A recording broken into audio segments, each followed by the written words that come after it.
कि ईरान बहुत सख्त जो है वो नट जो है वो साबित हो रहा है, इनसे क्रैक नहीं हो रहा है। इनका ख़्याल था कि ये जंग तो चाहते ही नहीं है, ये तो हमें समझ आ रहा है कि पोस्चरिंग है। अब अगर ये अपने आप को इस बॉक्स में बहुत ज़्यादा बंद कर लें, तो फिर हो सकता है इनको अपनी जो है पूरी क्रेडिबिलिटी और साख बचाने के लिए कुछ करना पड़े। ये अपने आप को इतना मजबूर कर लें, लेकिन ये नहीं चाहते हैं, जंग-वंग करना भी बिल्कुल नहीं चाहते हैं। ये हुँ। वहाँ पे सीधी-सीधी ईरान का कंट्रोल चाहते हैं, ईरान के टुकड़े चाहते हैं और ईरान के अंदर अपनी मर्ज़ी का कुछ कुछ भी सेटअप इंस्टॉल करना चाहते हैं। मार्को रूबियो से कल पूछा कि उस हियरिंग में जिसका अभी हमारे कोलीग भी ज़िक्र कर रहे थे, तो उनसे पूछा कि आपके पास फिर प्लान क्या है? अगर आप आयतुल्लाह ख़ामेनी जो हैं वो समझते हैं कि उनकी रिजीम चेंज हो जाती है या कोई खुदा ना ख़ास्ता एलिमिनेशन जो है वो, तो आपके पास फिर उसके बाद क्या प्लान है? उन और मार्को रूबियो के अपने अल्फ़ाज़ थे कि हमें नहीं पता कि उसके बाद हमारा क्या प्लान है।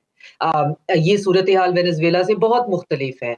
तो यहाँ पे इनको ये नहीं पता चल रहा कि यहाँ पे ये जो शॉक और ऑ वाली ये कैफ़ियत है, हम घुसेंगे, हम किसी को या तो अगवा कर लेंगे, किसी को या तो असैसिनेट कर देंगे और उसके बाद पूरे मुल्क का तख्ता जो है वो उलट जाएगा। आज एक बड़ा इंटरेस्टिंग आर्टिकल रॉयटर में छपा हुआ है, मैं ये कि नहीं मैं उसकी बड़ी फ़ैन हूँ।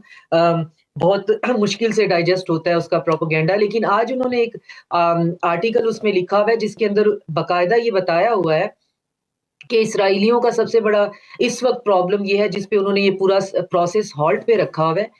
वो ये कहते हैं कि ईरान की सिचुएशन में आपको ग्राउंड इन्वेजन करनी पड़ेगी और हुँ। ये बड़ी रियलिस्टिक अप्रोच है शहरबानो, ये बात हम भी करते हैं कि सिर्फ़ जी, क्या आयतुल्लाह ख़ामेनी को सीन से हटाकर इनका मसला हल हो जाएगा, मसला हल नहीं। नहीं होगा। आईआरजीसी जो है वो इतना ईरान का सिस्टम इतना लेयर्ड और इतना ग्राउंडेड और इतना ऑर्गेनिक है हुँ। कि एक बंदे के जाने से इस आइडियोलॉजी को कोई फ़र्क नहीं पड़ने वाला है।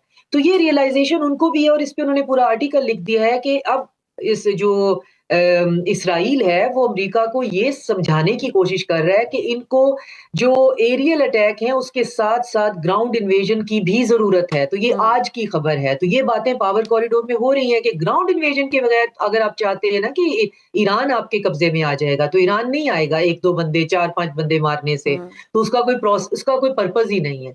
तो बुनियादी तौर पे ये सिर्फ़ ईरान को इराक या सीरिया बनाना चाहते हैं, लेकिन ये उनके लिए थोड़ा मुश्किल तो देखें, सीरिया भी साबित हुआ 20 साल खड़ा रहा। ऐसे तो और इनको अब ये समझ में नहीं आ रही कि अगर पीछे मुड़ते हैं तो कितने हम बुज़दिल लगेंगे। जी हाँ। यहाँ तक हम एयर कैरियर लेके आ गए और अब हम पीछे मुड़े और अब अगर आगे जाते हैं तो पता है मार बहुत पड़नी है और पूरा रीजन इस चीज़ के अगेंस्ट है और इसमें हम डे इन और डे आउट जो है वो ये देख रहे हैं कि अब इनने करना क्या है। तो ठीक, मुझे ठीक। ये लगता है, अभी भी मुझे ये लगता है कि